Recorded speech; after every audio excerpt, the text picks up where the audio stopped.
A igreja celebra hoje o martírio das grandes testemunhas da fé. A solenidade de São Pedro e São Paulo. São Pedro, o retrato de uma igreja organizada. Jesus organizou a igreja, colocou à sua frente um líder. São Paulo, a imagem de uma igreja missionária que sai, que viaja, que com criatividade anuncia a palavra por diferentes meios. Todos testemunharam a sua fé e a testemunharam até as últimas consequências, chegando mesmo ambos em datas distintas a entregarem a sua vida pelo Senhor, martirizados, sendo fiéis até o fim, para se cumprir a palavra que disse: quem perseverar até o fim será salvo. Porque perseveraram, porque deram testemunho, a igreja os reconhece como duas colunas da igreja, duas pedras que a sustentam, colunas visíveis, tão importantes para nós. Na primeira leitura que nós escutamos, livro dos Atos dos Apóstolos, Pedro estava preso. Herodes tensionava apresentá-lo ao povo judeu. Isto seria quase como que um trunfo, para satisfazer àqueles que perseguiam os cristãos. Ele queria apresentar ao povo. Agora tem um dado na leitura que chama muito a atenção. A leitura diz que enquanto Pedro era mantido na prisão, a igreja rezava continuamente a Deus por ele. Esse detalhe me chama a atenção. Enquanto Pedro era mantido na prisão, a igreja rezava continuamente a Deus por ele. A importância de a gente sustentar as lideranças da igreja com a nossa prece. Como é importante a oração comunitária, a igreja que faz vigília, a igreja que persevera na oração. Segundo a Sagrada Escritura, Pedro era mantido na prisão por um grupo de 16 soldados que estavam ali vigiando-o, como se ele fosse um perigoso homem para todos. O único perigo que ele oferecia era a sua palavra, que eles não aceitavam. Era o anúncio do evangelho que eles rejeitavam. Mas, pela força da oração da igreja, o Senhor o libertou. E ele vai dizer: eu sei que o Senhor me libertou do poder de Herodes. Foi graça de Deus. Tem convicção de que todas as suas vitórias são Deus que age nele, que está com ele. Como também nós temos a convicção de que em meio às provações do dia a dia, em meio aos sofrimentos, nós não estamos sozinhos. Os homens de Deus, todas as histórias dos homens de Deus são histórias de sofrimento. Sofreram, mesmo assim, porque sabiam em quem tinham colocado a sua fé, perseveraram e se mantiveram fiéis. Na segunda leitura, carta de São Paulo, ele já no final da sua missão, no final da sua vida, dá também um testemunho de fé. Depois de ter combatido o bom combate, de ter guardado a fé, de ter completado a corrida, ele olha para trás e faz uma avaliação e diz assim: valeu a pena tudo o que suportei. Oxalá mente nós todos possamos um dia olhar para trás e dizer: tudo que nós fazemos pelo reino de Deus, está valendo a pena. Ainda que tenhamos que sofrer todas as consequências das exigências do Evangelho. Valeu a pena. Paulo avaliou isso como valeu a pena tudo aquilo que ele viveu.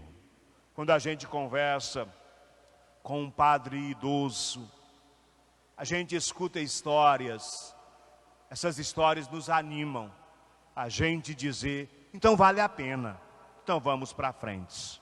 Quando um jovem, e hoje nós temos alguns jovens aqui, escutam os avós, os pais, os idosos, veem o seu testemunho, veem que eles dizem com a sua vida que vale a pena ter fé, os jovens também se motivam. Os idosos os evangelizam com o seu testemunho. O Evangelho, capítulo 16 de São Mateus. Jesus atravessa o mar da Galileia e vai para a região habitada por pagãos, ali onde não estava a porção do povo eleito, do povo judeu. No território que estava sendo governado pelo filho de Herodes Magno, o chamado Filipe, numa localidade chamada Cesareia, do outro lado do mar da Galileia, afastado dos olhares de muita gente. E ali, reservado, Jesus pergunta aos seus discípulos o que as pessoas dizem a respeito dele. Isto me faz lembrar o padre Zezinho, que pergunta numa canção em forma de poesia, quem é este Jesus? De quem se fala tanto, há tanto tempo, tantas coisas, muitos contra, muitos a favor. Quem é esse Jesus? Que fez os santos, os profetas, os doutores, converteu 1000 pecadores, não deixou ninguém a sós. Quem é esse Jesus? Que andou pelas aldeias, semeando 1000 ideias, e do céu mostrou-se porta-voz. Quem é esse Jesus? Por causa dele, nova história foi escrita. Não há vida mais bonita do que a desse homem sofredor. Morreu por todos nós. Mas foi tão forte o testemunho dessa vida, nele a morte foi vencida, desde o berço até a cruz. Ninguém disse o que ele disse, nem do jeito que ele disse. Quem é esse Jesus? Esta pergunta aparece no Evangelho de hoje, feita por ele mesmo, porque quis escutar seus discípulos. Quem os homens dizem que eu sou? Escutou dos apóstolos muitas coisas que vinham sendo ditas a respeito dele, pois alguns chamavam de Elias, outros chamavam de Jeremias, outros diziam que ele era o novo João Batista, outros diziam apenas é um antigo profeta que reapareceu entre nós. Muitas foram as respostas que surgiram depois daquela pergunta de Jesus. Então ele provoca os seus discípulos: e vós, quem dizeis que eu sou? Esta é a pergunta para nós.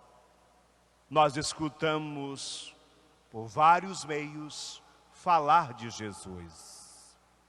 Mas existe um momento em que nós o encontramos e o que nós dizemos dele já não é mais por causa do que nós ouvimos falar, mas é pela experiência que nós fazemos dele.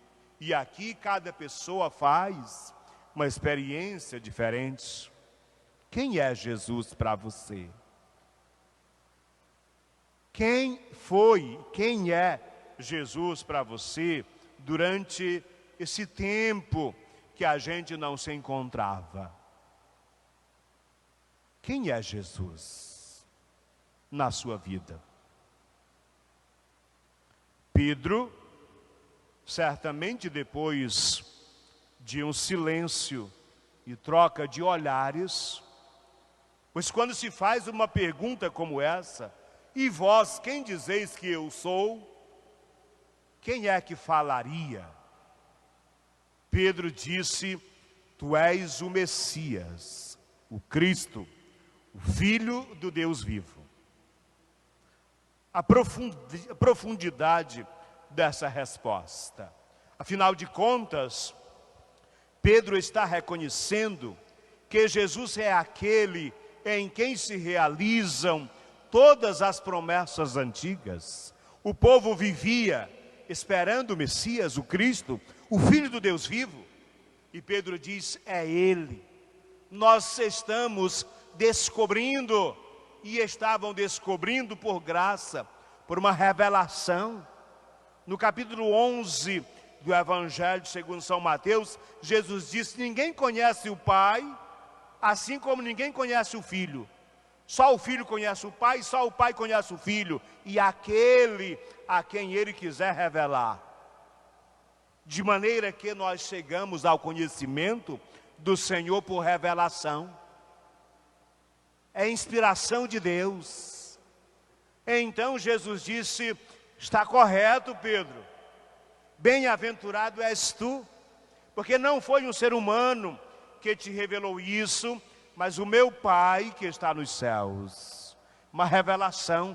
Por isso eu te digo que tu és pedra, e sobre esta pedra, sobre esta rocha, eu construirei a minha igreja, e nem o poder do inferno poderá vencê-la.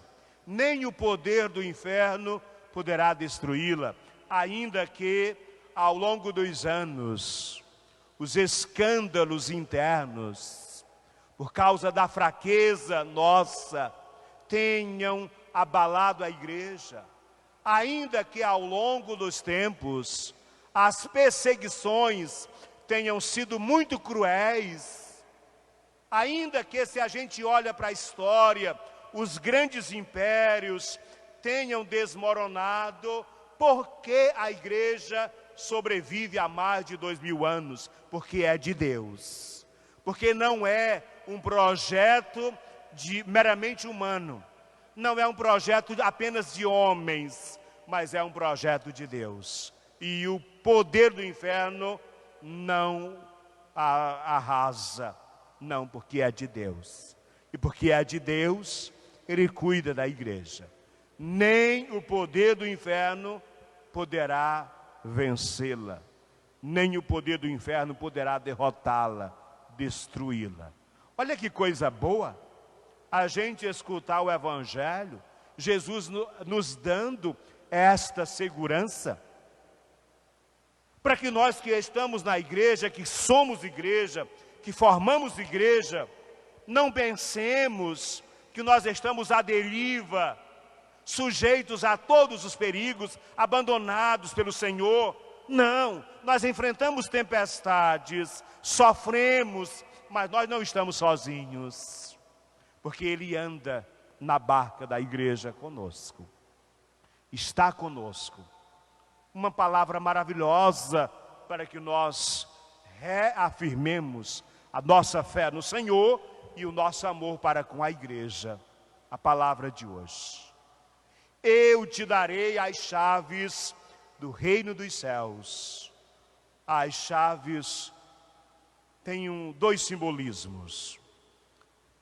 A chave, ela significa segurança. Quando a gente vai dormir, a gente checa todas as portas, verifica que está tudo fechado. É segurança. A chave também significa liberdade. Pode estar tudo fechado, mas se a gente tem a chave, a gente é livre. Na igreja, nós nos sentimos seguros e na igreja devemos ser livres. Devemos viver livres a nossa fé. Seguros, mas na liberdade. Eu te darei as chaves do reino dos céus. O que tu ligares na terra será ligado nos céus. E eu vou concluir com esta palavra ligar. um dos objetivos da religião, uma das funções, finalidades da igreja é ligar, religar. Religião vem de ligar, de congregar, de fazer comunhão. De modo que se alguém vive religiosamente nesta terra, é alguém que vive unido com os outros. Quem viver ligado na terra, será ligado nos céus, onde nós viveremos a ligação plena, a comunhão, que aqui na terra tantas vezes nós quebramos por nossas fraquezas, nem sempre vivemos unidos. Tantos são excluídos, tantos são deixados à margem, e a igreja se esforça para resgatar, para que todos sejam incluídos. Esse é o espírito do Evangelho. O que for ligado na terra, será ligado no céu.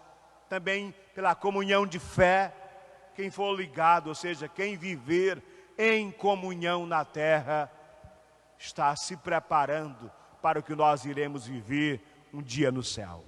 A comunhão plena, para onde nós marchamos. O que for, então façamos um grande esforço para viver sempre ligado a uma igreja, a uma comunidade da nossa igreja, uma comunidade de fé, vinculados. Não é para a gente viver a fé por aí de qualquer jeito, mas vinculados a uma comunidade, onde nós fazemos a experiência da comunhão, onde assumimos os nossos compromissos com a nossa fé, na esperança de que um dia estejamos ligados plenamente, já não mais experimentando a desunião, a injustiça, a perseguição, quando chegaremos na eternidade. Até lá nos esforcemos para viver bem. E por fim, uma palavra em nome da vice-província de Manaus para os jovens missionários redentoristas. Pessoas que nos dão um belo testemunho de fé, de alegria, de participação na missão dos redentoristas, que é missão da igreja. Alguns desses jovens estão aqui, nós agradecemos o testemunho de vocês e renovamos o nosso compromisso com vocês. Suas famílias, a igreja, a sociedade esperam muito de vocês e muito já recebemos de testemunho, de parceria, de comunhão. Ficamos muito felizes por ter vocês caminhando conosco. Agradecemos aos assessores. Na história da Jumire de Manaus, Padre James, que está aqui, caminhou muito tempo com a Jumire. Padre Léo Nilson, que está lá em Belém, caminhou muito tempo com a Jumire. O diácono Sandro, que está aqui, também caminhou muito tempo com a Jumire. E agora o irmão Bruno está como animador, como que o representante da congregação para ligar nossa vice-província aos jovens. Deus abençoe a vocês, perseverança para todo mundo, a todos vocês, representantes das pastorais, familiares que estão aqui presentes. Que bom encontrar vocês de novo. Bem-vindos à igreja. Louvado seja nosso Senhor Jesus Cristo. Para sempre seja louvado.